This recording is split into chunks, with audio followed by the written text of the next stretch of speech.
क्या आपने कभी सोचा है कि अगर आईना ना होता तो क्या होता?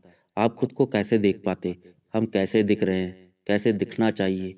खुद को पैम्पर करना, खुद का ख्याल रखना, हमें इस शीशे ने ही तो सिखाया है। घर से बाहर निकलते समय, बाल बनाते समय, खुद पर कुछ नया ट्राई करते समय या खुद को पैम्पर करते समय, हम दिन में ना जाने कितनी बार आईने में खुद को देखते हैं।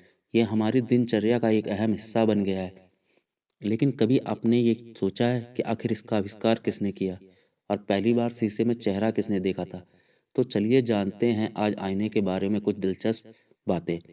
आईना कहीं या दर्पण, लेकिन आम बोलचाल में इसे शीशा कहा जाता है और हम सभी मानते हैं कि शीशा हमारे जीवन में बहुत अहम है।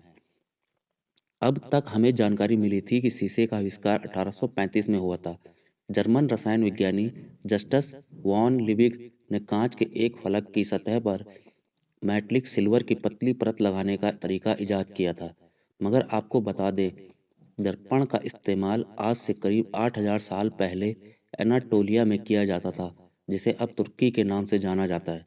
साथ ही प्राचीन मैक्सिको के लोग भी इसी तरह के शीशे का इस्तेमाल करते थे। रोचक बात यह है कि उस दौर में आईनों को जादुई उपकरण माना जाता था, जिसे एक जरिए देवताओं और उनके पूर्वजों की दुनिया को भी देखा जा सकता था। तांबे को पॉलिश करके बनाए गए शीशे मेसोपोटामिया, अब इराक के अलावा मिस्र में 4000 से 3000 ईसा पूर्व के आसपास बनाए गए थे। इसके करीब 1000 साल बाद दक्षिण अमेरिका में पॉलिश किए गए पत्थर से शीशे बनाए गए थे।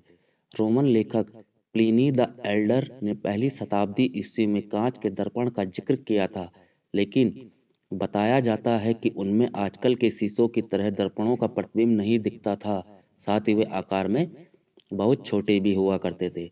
उम्मीद करता हूँ आपको ये जानकारी पसंद आएगी। धन्यवाद। सब्सक्राइब करें, लाइक करें, शेयर करें।